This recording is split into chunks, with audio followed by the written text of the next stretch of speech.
Malaysia police clearance নিয়ে অনেকেই প্রশ্ন করেছেন যে ভাই মালয়েশিয়া পুলিশ ক্লিয়ারেন্সটা বর্তমানে আমি কিভাবে করব, বা আবেদন করার পরবর্তী পর্যায়ে কেন এবার রিজেক্ট হচ্ছে। মূলত আপনাকে একটি বিষয় বুঝতে হবে, মালয়েশিয়া পুলিশ ক্লিয়ারেন্সে বিপুল পরিমাণে পরিবর্তন এসেছে। আগে আমরা যে কোনোভাবে আবেদন করতাম, যত খুশি যত প্রয়োজন, আমাদের যা প্রয়োজন আমরা আবেদন করলেই কিন্তু আমরা এই পুলিশ ক্লিয়ারেন্সটা পেয়ে যেতাম। কিন্তু বর্তমানে ফরেন মিনিস্ট্রি অফিসে তাদের ওয়েবসাইটে একটা পাসপোর্টের আন্ডারে যে পরিমাণ গত 2 থেকে 3 বছর পর্যন্ত পুলিশ ক্লিয়ারেন্সগুলো জমা হয়েছে, একটা পাসপোর্টের আন্ডারে অনেকে আবেদন করে আনেননি, অনেকে একটা পাসপোর্টের আন্ডারে 10টা 15টা 20টা পর্যন্ত পুলিশ ক্লিয়ারেন্স করছেন।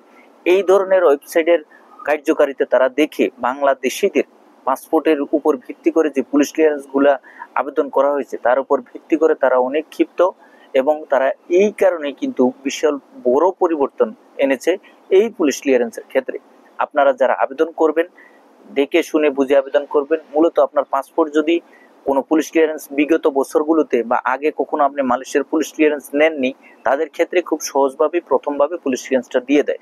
কিন্তু বর্তমানে মালয়েশিয়ার পুলিশ ক্লিয়ারেন্সের মেয়াদ থাকে 1 বছর, এবং তার মধ্যে আপনি যে দেশের উদ্দেশ্যে যাবেন বা আবেদন করবেন বা অ্যাপ্লিকেশনের মধ্যে যে দেশকে কেন্দ্র করে আপনার পুলিশ ক্লিয়ারেন্সটা প্রয়োজন উল্লেখ করবেন, সে দেশের নাম তারা পুলিশ ক্লিয়ারেন্সের মধ্যে মেনশন করে দিচ্ছে।